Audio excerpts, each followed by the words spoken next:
Hello and welcome to the Monday podcast from allthingsgerman.net and pensionssprachschule.de. With me is again Maria Shipley. Hello, good afternoon. Good afternoon, and we've got good results. We had the first podcast last week, and in the first 6 days we had 72 listeners. Oh, that's great. Which is a really good result. So we hope that all 72 are still listening to us. Mm-hmm. And more this week.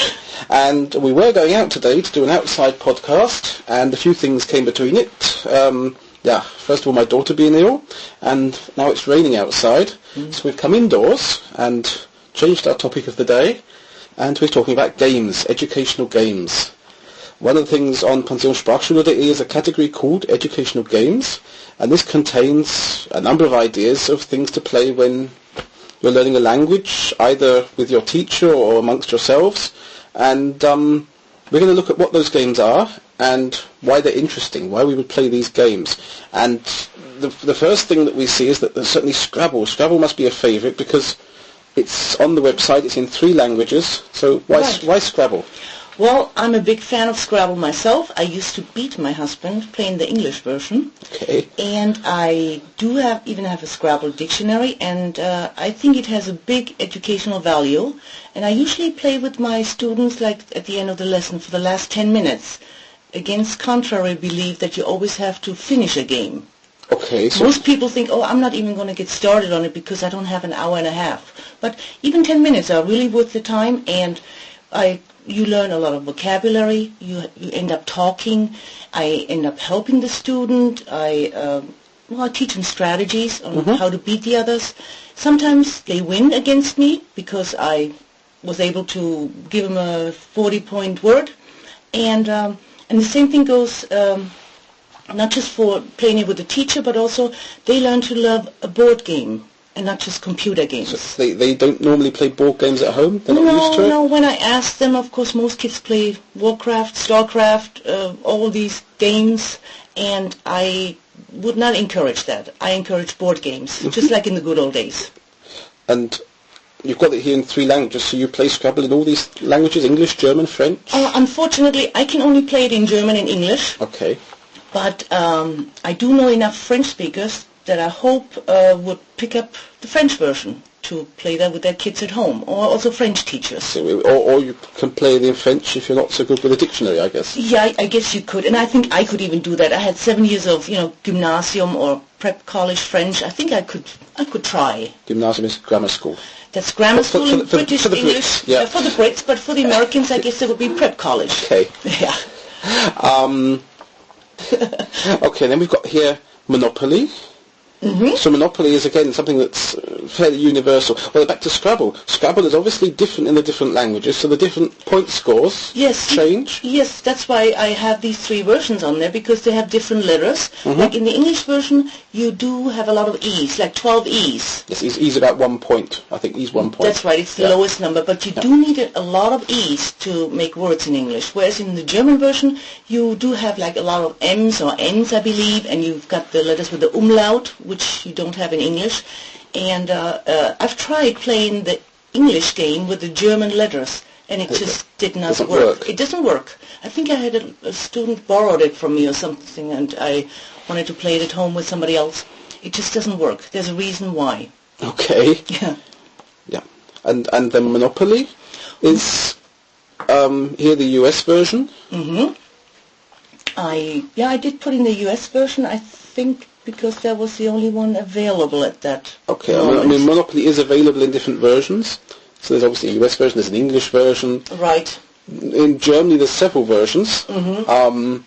There's a very old German version, which I've seen, which the current one is with much more modern streets. The stations are much more generic: Nordbahnhof, Südbahnhof, Westbahnhof, Ostbahnhof. And then a couple of years ago there was a Euro version, which has the European cities and icons on them, and plays with euros, the Deutschmark. And the latest version, which I've now seen in the shops, even does away with the cash. Each player has its own card, so you have a swipe. Well, on the credit card, you have a swipe card. Okay. And on the chip is the amount that you've got left and your properties and things.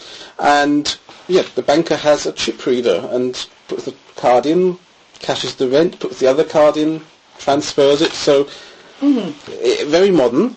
And what I've now read about is that they want to do a new version of the German Monopoly. Right, there was something... with modern cities, modern icons of the cities, and there's an online vote, because they can only fit so many cities on. That's right, yeah. So there's an online vote on the Monopoly or Hasbro page to select which cities should be on, so you can go online and vote. Yeah, I think I saw that too, and I think I would like to put in my 2 cents worth. Which are? Well, I guess that would be Berlin for a city, or I mean, I would have to look at the rules and see what they're looking for. I think they want 1 city per square. Is the idea. 1 city per square. So each square is going to be a different city or a different part of that city. So the Brandenburg Gate's going to be at some stage for Berlin. All right. But the Rome is going to be somewhere for Frankfurt, and so there's all sorts of discussions. So which cities come where as well. So even if you've got a city on there, which position is it going to take up? Is Kurpark Bad Homburg going to be on Mayfair or sort of? Okay. Well, who gets the old Kent Road? Take a look. Yeah. Okay. But the reason for Monopoly is just it's a game and you have to speak while you're playing. Of course. Especially for the beginners, they learn how to say, it's your turn, please roll the dice. They end up having to read the cards that you have to... reading the cards is what I would imagine is more difficult, because the dice is obviously a number between 2 as well. Yeah, right. I mean, when I say beginners, it's not just, false beginners. It's just beginners and intermediate, but they end up having to read the cards and understanding what they have to do. And... well, it's just a fun game. This is not something, though, that I would play for only 10 minutes. Okay. It takes longer. That takes a little bit longer. By the time you hand out the money and do the count and all that, so... They can handle the cards? I mean, the cards in English, certainly in the version I've got, are very old-fashioned. There's things like, I don't know, bank error in your favour and things. Right. So that's a grammar that I would never use these days, or certainly words in that effect, or pay doctor's fees, and nobody in England pays doctor's fees. Unless they're private, so... how would I explain that? You're going to be explaining this to the students, so you're going to have, first of all, what is this? So you're going to say some partially very old vocabulary in there, and also maybe even to the extent of, I don't know, explain that these things don't exist anymore, or have changed in a cultural way. So you're not only doing the language, you're doing the culture of the country as well. Right. The social structure. I mean, a word like insurance still exists. When a 9-year-old child doesn't know what it means, I say, well, there's car insurance, there's fire insurance, life insurance, and that way it makes it more real. Another game, have you tried Trivial Pursuit? Because that's a similar situation. That's another one I want to get, yes. Okay. Yeah. Because there's different versions. Obviously, there's certainly in Germany there's a version for children which has easy questions, hard questions, which I find is not so good because it's set on a very particular period. I mean, I've got an English one. I'll come to that in a minute.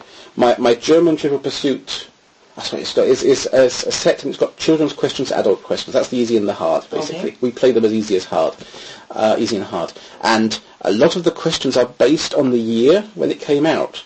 Yeah. So it's like in this particular soap opera, who was playing this role? And it's like, oh my God, who was playing this role in 2003? Right. Which is when the questions are, or even no, I got them in 2003, and I think they're even older.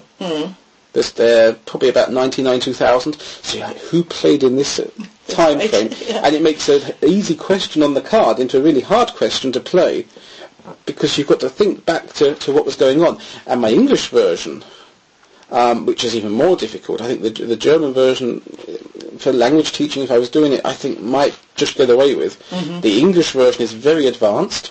I have played it in Germany with some people, and some of the terminology in there is very difficult.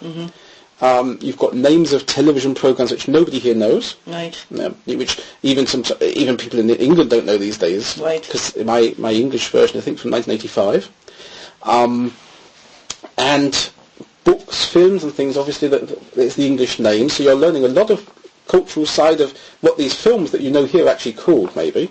But the real big difference is that because it's 1985, the questions are still set in the Cold War area. So there are questions in there, for example, what is the largest city in the German Democratic Republic? And even German people can't answer at this day, what was the largest city in the GDR? Right. So That's all related to time. It's all related to this time frame, and so it makes it a very difficult game to do. So it has to be a really advanced player or advanced speaker to do this. And at that point, you're not teaching the language anymore. You are teaching the culture of that country back into that time frame. That reminds me of something. When I was in Scotland, we went into a bar and they played a game in there. Like every Friday night they do that, and I can't think of the name. It's like a spin-off of Trivial Pursuit. They ask you about certain characters from a soap opera and you can win a T-shirt. A pub game? It's a pub game every Friday night. It's a very popular thing to do. Mm-hmm. And I attended a few of them. I can't tell you. You've been out of the country for too long, I think. Wrong country. Scotland's a different part of the United Kingdom. That's right, but, well, no. Oh, I'm sorry. I take it back. I played it in Ireland and in Scotland. Okay. Yeah, and I actually participated in Scotland with my husband, and we actually won. Okay. So, beginner's luck. This is where we differ because England, Scotland, Wales, Ireland are all different parts. Yes, I know. Yeah. But I thought they played that in England and in Wales and Northern Ireland I wouldn't know a set name, so. Yeah, that there is a name. Well, maybe our listeners can tell us. If you know, please tell us. Right, tell us. Yeah. We'll come on to how you can write in a moment. Just to get through the games here. We've got one here on the side, bingo. Mm-hmm. That's a big favorite too, and that's especially good for beginners, for numbers. Mm-hmm. So for German, for English, I guess you could use it for French. I mean, it's universal.